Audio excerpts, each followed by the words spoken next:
Clayton and Lindsay, I talked to farmer Darren Armstrong, who's been working with corn, soybean, and wheat crops most of his life. He says this year and last year have been the wettest seasons he's ever experienced, and it's definitely taken a toll on their crops.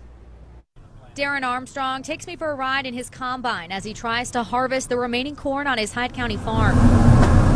But our ride is cut short when the combine gets stuck in the mud, something Armstrong feared would happen. The longer the grain stays in the field during wet conditions, the more quality issues that you have, so we have a lot of incentive to try to get it out as soon as we can to preserve the most quality we can. But the saturated soil has become soft and can't support the heavy farm equipment. He says the sporadic but soaking rain could impact his yield, the quality of that yield, and ultimately his livelihood. It'll definitely take a hit on the bottom line. We've got several hundred acres of corn left in the field that will be less now when we get it out, as opposed to if it had been a month ago when we'd have been on time getting it out. We'll definitely have less to sell as a result. The quality is not as good as it should be, so they will get a reduction in the price based on the poor quality. Over in Beaufort County, Ag Extension Director Rod Gerganis shows me some soybeans and explains why water management is key for farmers in eastern Carolina. Managing your ditches and canals to keep them cleaned out so they drain properly,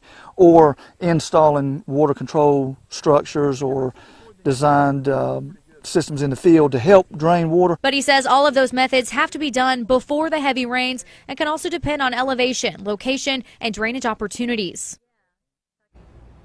Gerganis says some areas in Beaufort County saw between 8 and 10 inches of rain throughout Tropical Storm Julia, while others saw 4 or less. Armstrong says on their farm they were in that upper category, getting 8 to 10 inches, which means the ditches and canals need more time for the water to decrease, and it's harder to get the ground dry enough to harvest on time. Clayton. All right, thanks, Mackenzie.